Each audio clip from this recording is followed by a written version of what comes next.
pengine namna ambavyo mmejiandaa nyinyi kama wachezaji, mmejiandaa vipi?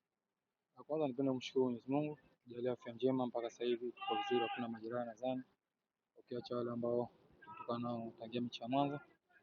Sisi tumejiandaa vizuri, tumejiandaa kama mchezo wenye umuhimu na wenye historia kwa upande wetu, kwa hiyo sisi tumejiandaa vizuri kusema kweli.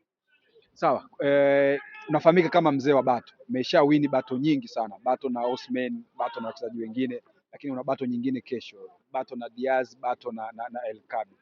Pengine wewe kama mchezaji, namna ambavyo umewasoma watu ambao unakwenda kupambana nao, lakini namna ambavyo umejipanga kama backline ya Taifa Stars, namna gani umejipanga kiuhalisia kuhakikisha kwamba mnakwenda kuzuia mashambulizi na pengine tusiruhusu bao na sisi tuondoke na ushindi kesho?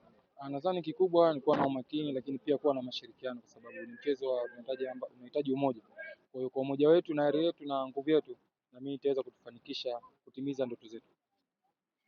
Swali katika hatua hii, lakini kwa sababu kuna timu ambayo inafahamika wao ni wenyeji wa mchezo, lakini pia ubora wao na inawapa wachezaji ama pressure.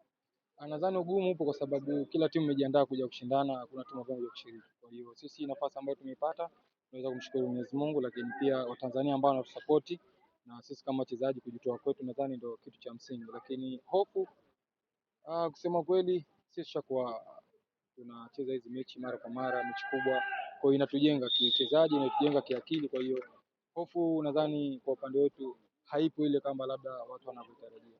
Ipo ile hofu tu kama mechi, lakini tahadhari sisi tuko nayo. Imekuwa story kubwa pia Tanzania kukutana na Morocco kwenye hatua hii ya mtoano. Hii kama wachezaji mnaichukuaje?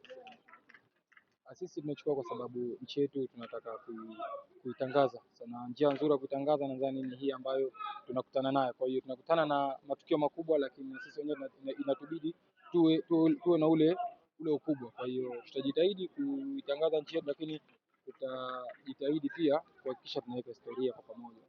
Okay, kwa mashabiki wenu ambao wamesherehekea sana Tanzania kufika raundi ya mtoano. Message kwanza waendelee kutuamini. Najua ni vigumu kutuamini kwa timu ambayo tunaenda kucheza nayo kesho, lakini watuamini sisi vijana wao. Kwa kweli sisi tumejiandaa vizuri na mpira ni mchezo wa dakika 90 na ni 11 kwa 11, kwa hiyo chochote kinawezekana. So sisi tunaahidi mazuri, tunaahidi kuweka historia pamoja inshallah.